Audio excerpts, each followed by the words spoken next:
Hello everybody, welcome back to New York Hojack Transportation and another Railroader mod review. Today we are looking at the GE44 Tonner. This is an older mod from November, uploaded to Nexus, but it is still available today. Is this mod still worth it, just like the RS1 was? Well, stick around and find out. Today's mod comes to us from SBin. It's a lot of N's there. This mod was uploaded on the 11th of November 2024. It was created by him, and also Green Ninja had a part in this. That's the same creator as the Alco RS1 we looked at the other day. You can see the 44 tonner has a decent amount of endorsements, lots of downloads, and look at that, 17,000 people have viewed this page. That's quite a bit for a Railroader mod, that's for sure. Scrolling on down the main page, always important to check this stuff out when considering getting a mod. You can see I've had this for quite some time as well. 17th of March, I think, is the same day that I got the RS1 as well. That's kind of about the time that I started messing around with mods in the game personally. Looking at requirements, you can see it requires the asset loader and the GP38.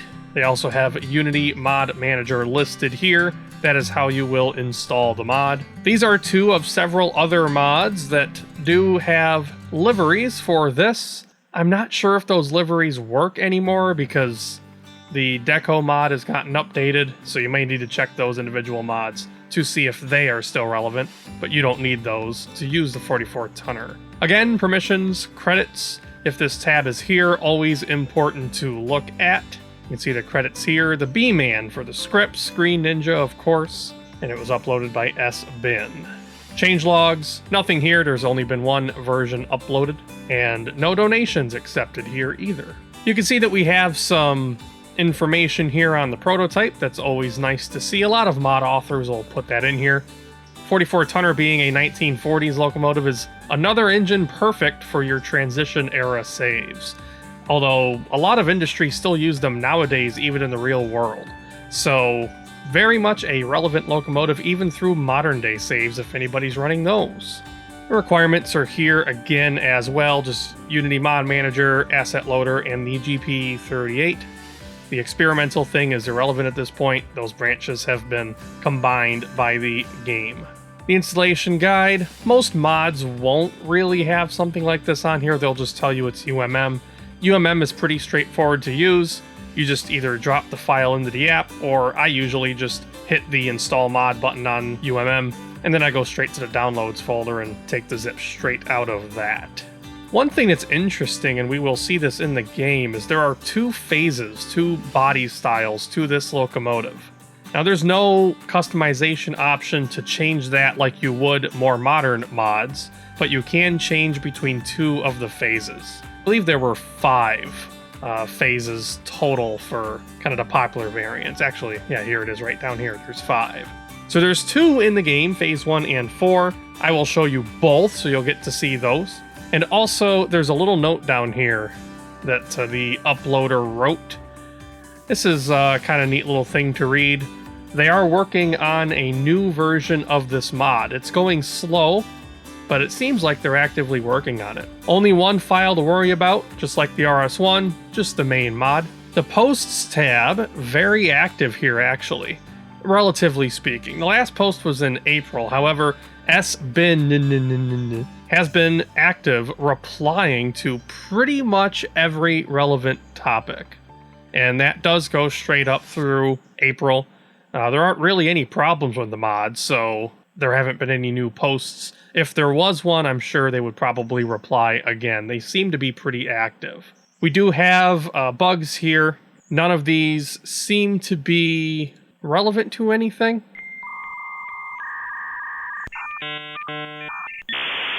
There is one about cab controls here. We will take a look at that in the game. I haven't actually tried to run this engine in first person very much, so we'll see how that goes.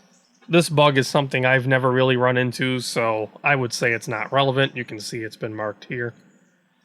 And one here as well. This is just a script thing. I've never really run into this. Your mileage may vary, although I haven't really run into this myself, so I wouldn't worry too much about that. The important thing is, though, that Bin is very active. And if we go back to posts here, you can see that he is working on audio and other upgrades to the mod. So we might be able to expect that later this year. That would be really exciting to see an updated 44 tonner. Here we are back in the game where we are ready to take a look at the 44 tonner itself. Taking a walk around the...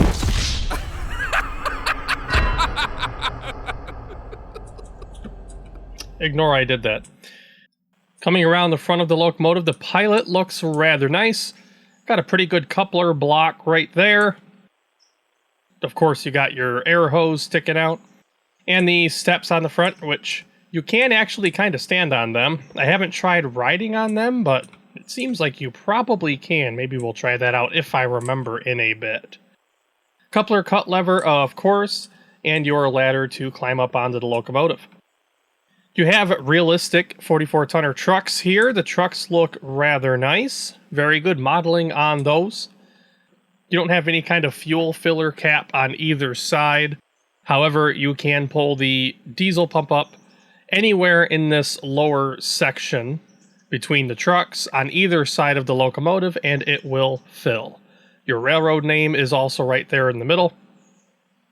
Up by the cab window is your road number. Rear truck, same as the front. And rear pilot, also same as the front. Get a little overhead view here to look at the top of this thing. You can see we have a pretty decent grille on the side here, as well as some cabinet doors. You have a small door on the front, and a one-beam headlight. And more of the same along this side. Got nice, great details on the steps going into the cab, and decent looking handrails as well. Got a single chime air horn up here. Looks like something probably in the neighborhood of like a Leslie A125. Got dual exhaust stacks on the roof. Speaking of the roof lines look very nice. Really sharp curves there. Very good looking meshing on this model. The rear hood is pretty much a mirror of the front. Not a whole lot extra to look at back here, except you are missing a horn in the back. Climbing on up into the locomotive, you have working ladders on all four sides, so getting up is a breeze. Plenty of room for your hitbox to make it down the catwalk. You can open up the door, it is animated, and walk on in. The door works on that side as well. And you can open the windows on both sides as well. There is no seat on the conductor side of the locomotive. The locomotive will only seat one person. Of course, other people can stand inside, but only one can sit inside. Now we can see where it was mentioned in the posts, and we can confirm it in the cab here. None of these controls are clickable. So you're not going to be able to operate the locomotive from the seat, except this top switch I just found out does the bell. So there you go. You can turn on the bell from the cab, but you're not going to be moving anywhere. Obviously, you have the little UI that if you select the locomotive, you can pop down in the left corner, and you can operate it from that. That will be the only way to run this locomotive from inside the cab. You are seated in such a position to have good visibility out the back and out the front. And being a center cab locomotive, this is perfect for your yard work. As you can see, the same out the back that you can out the front. Very nice looking cab. Otherwise, the controls are nicely detailed despite not working. And I do believe these gauges at least work. These are your built-in gauges from the game, so those should work without issue. Let's take a look at the purchase menu then. I've been meaning to want to do this before we really start looking at the engine, but for some reason this is the second time I've done it sitting in the cab. So I don't know which one's going to be a trend. I'll make sure we at least show it every time though, nonetheless. So looking at the statistics here, the tractive effort is 27,000 pounds with a factor of adhesion of 3.3. So kind of light in that regard, but that's to be expected for a small switcher like this. Extra small curve radius, definitely to be expected. You'll have no problems on any curves anywhere with this thing. The wheelbase is so tiny, I can't even picture a curve where this would be a problem. If this can't make it around a curve, chances are nothing you're pulling will either. Empty weight, 90,000 pounds, nice lightweight locomotive, and it has a capacity of 165 gallons of fuel.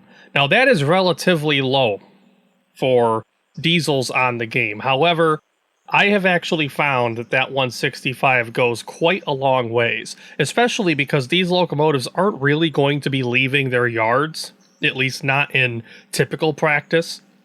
So that fuel will last you quite a long time. I can go, I think 6 or 7 game days with full switching services in Bryson and Whittier separately and not have to fuel these things. They are very fuel efficient. Not too expensive, $10,000 on the price tag from Atlantic Locomotive Works. Of course, if you run your railroad well, you might get a small discount from that price. One thing we should look at is any kind of configuration options.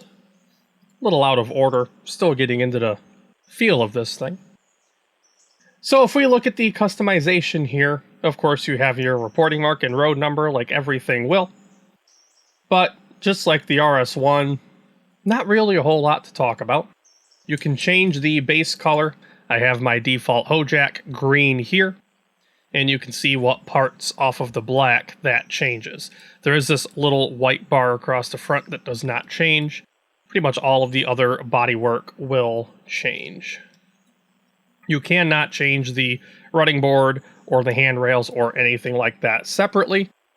However, in the posts tab on the mod page, it has been discussed that those things will be coming in the future, theoretically. Lettering color, as usual, can be changed. That will be for the road number and the text. I usually keep that white on the Hojack. And then your custom text will work for the railroad name, or anything you may want to do down there. And of course, with Logos mod, or Legos mod I should say, you can change things like the font. There we go. Now we have our Hojack font there. There we go. That's better. And that's pretty much it. Again, this horn is a separate mod. That's a horn list that I came up with. A lot of recordings I made. So those are... this one's not one that I made, but that's one that is still a nice sounding horn. But that's not built in with the locomotive.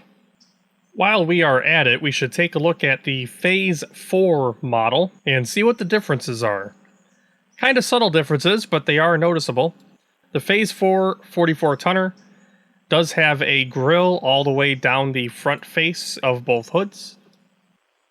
And you also have this interesting little array on top of the hood as well, on both the front and rear hoods. I'm assuming that's some kind of vent work or maybe engine room paneling. That I'm not exactly sure. I'm not an expert on these prototypes. And that's pretty much it. Just two subtle little differences, but it is very nice to have these differences in the game because you can have some variety on your map.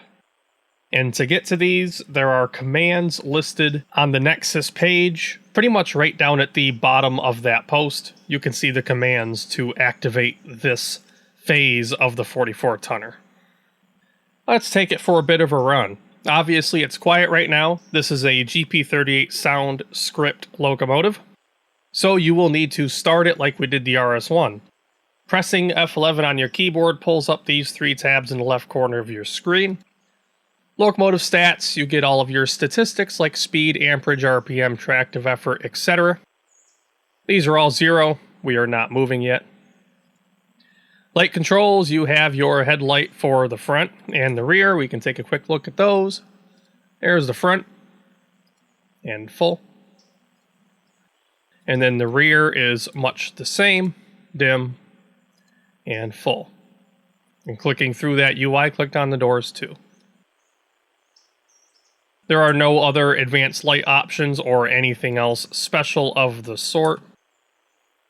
Locomotive controls, same thing as the RS1. This is kind of the basic version of the GP38 scripts. There are locomotives that use it. You have your front and rear cut levers, and you have your engine start and stop and your feed valve pressure. So we'll start the engine. Now this does have custom sounds, but they are not accurate 44-tonner sounds. They actually have the Alco 539T sounds from the RS1. However, for some reason, this locomotive got a startup and shutdown audio as well as the engine block, where the RS1 only got the engine block, even though the 539T is prototypical to the RS1. Don't know why that is, but let's start her up.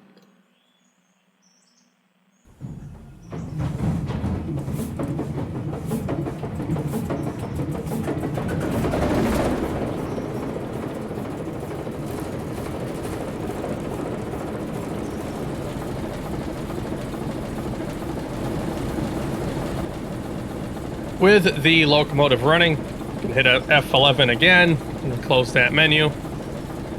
See, levers actually move. These might, let me check. These, yeah, so the levers do move. If you move the controls down here on the UI, you just can't drag them. But they are animated otherwise. Do we have a horn animation? No, we don't. But the other, let's see, do the brakes move? Yes. Yes. The throttle and the reverser. Although forward comes towards you, that's interesting. I've never run a 44-tonner, I don't know if that's prototypical. But it doesn't matter too much because you can't drag them by hand anyway. Might as well just double check. Yep, the gauges do work. So you do have working gauges, you just can't move the levers. So you've already heard the sounds from the RS1 mod. Check my video if you want a more in-depth rundown of the RS1 sounds, because it's the same sound file in here. So we're just going to go ahead and pull on out.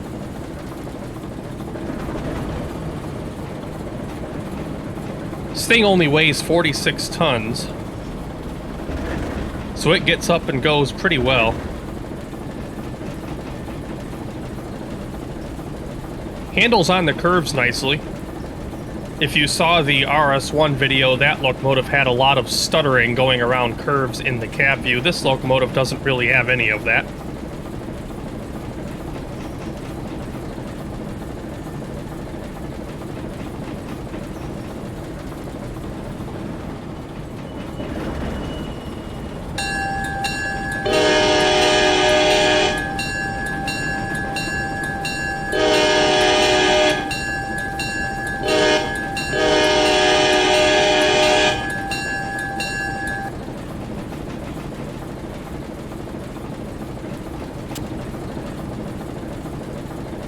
And here it is outside in Bryson Yard. Okay, we are hooked up to 10 pulpwood cars, fully loaded. Just shy of 700 tons. We're going to see how she gets on level track with this.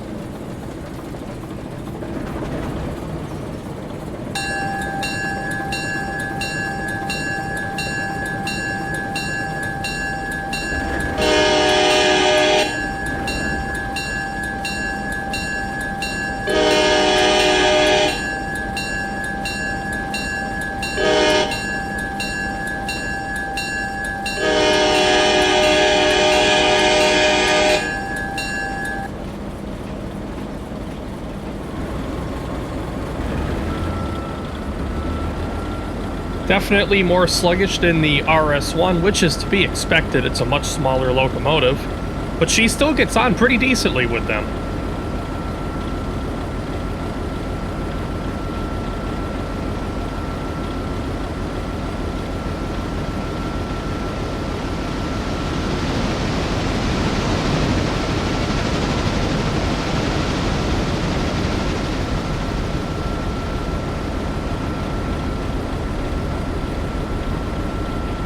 We're at 16, 17.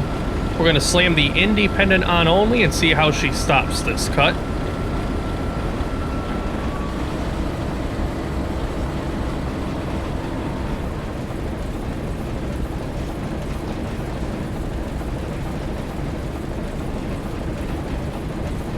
Definitely rolls a lot more than the RS1 did.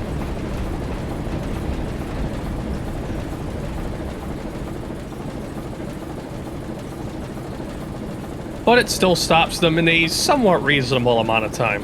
Just keep in mind, it is a much lighter locomotive. Your braking effort is not going to be quite as good as a larger road switcher. On the ruling grade test, we're between Barker's and Kawi milepost 50 eastbound, 1% grade uphill. From a standing stop, she can reasonably start 10 loaded pulpwood cars. That's just shy of 700 tons. Again, that's from a standing stop up 1% grade. She can start and roll that cut. And uphill between Nantahala and Graham County, the 4% grade, the red marble, she can start and roll 4 loaded pulpwood cars. That's just shy of 300 tons. Starting and rolling up a 4% grade. In other words, whatever you do, don't send this thing to Andrews over the hill. At least not unless it's a light engine, because it will probably not make it. So what are my thoughts on the S-Bin and Green Ninja GE44 tonner? Well, I think it's a pretty nice little locomotive. I think it's a perfect mod for the era the game is set in, and also one that you can use in the later years as well if you play your save in more modern times. There have been many mentions of updates coming to the future of this mod, which I am looking forward to very much. While the mod itself is not currently receiving any updates to the current version, at least we do have something to look forward to.